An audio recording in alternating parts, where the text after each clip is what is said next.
El rugido del bate a 113 millas por hora, la cadencia perfecta en el montículo, esa es la imagen de Shohei Ohtani que el mundo venera.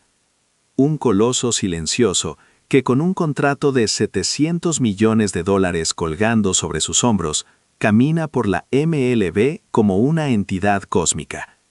Pero hay una pausa, un momento de vulnerabilidad fugaz que rompe la narrativa de la máquina perfecta.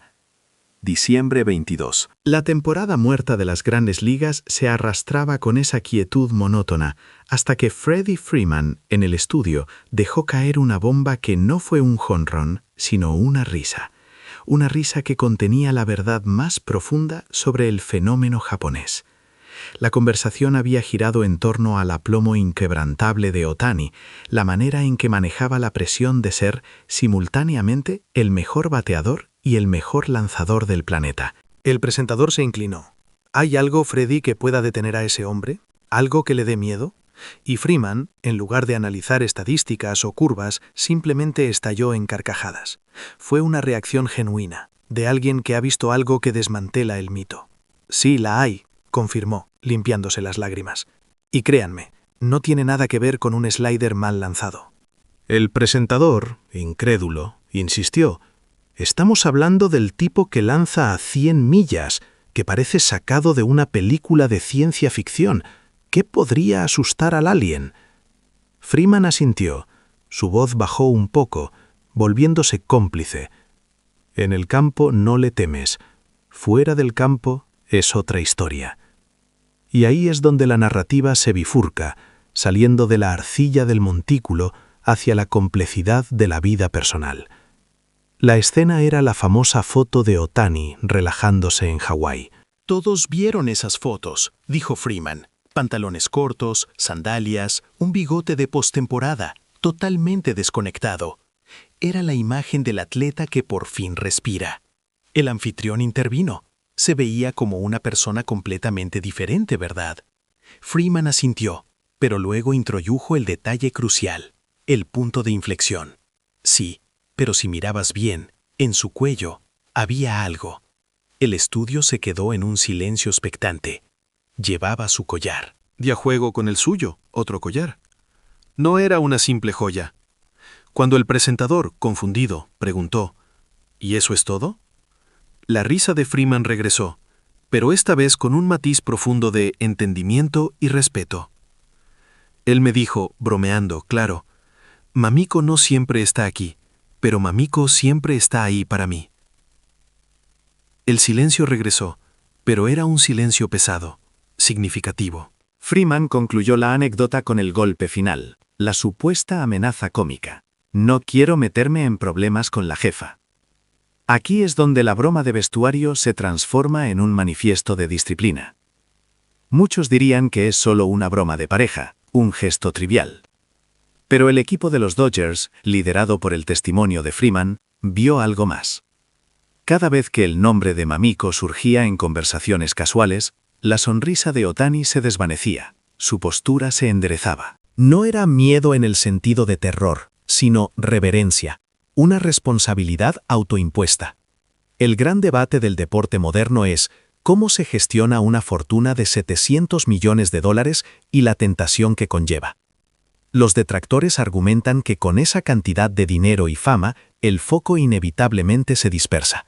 Según el doctor Ernesto Vidal, psicólogo deportivo con experiencia en contratos multimillonarios, observamos que el 65% de los atletas de élite que firman megacontratos por encima de los $300 millones muestran una caída en la métrica de consistencia fuera del campo, desde el sueño hasta la nutrición, dentro de los primeros 2 años.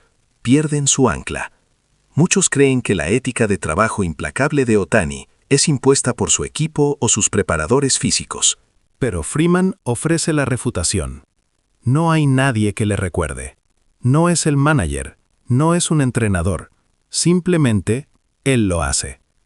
La presencia constante del collar, la mención de Mamiko, no era una correa, era un recordatorio físico de su ancla. La disciplina de Ohtani no surge del campo de entrenamiento, sino del hogar.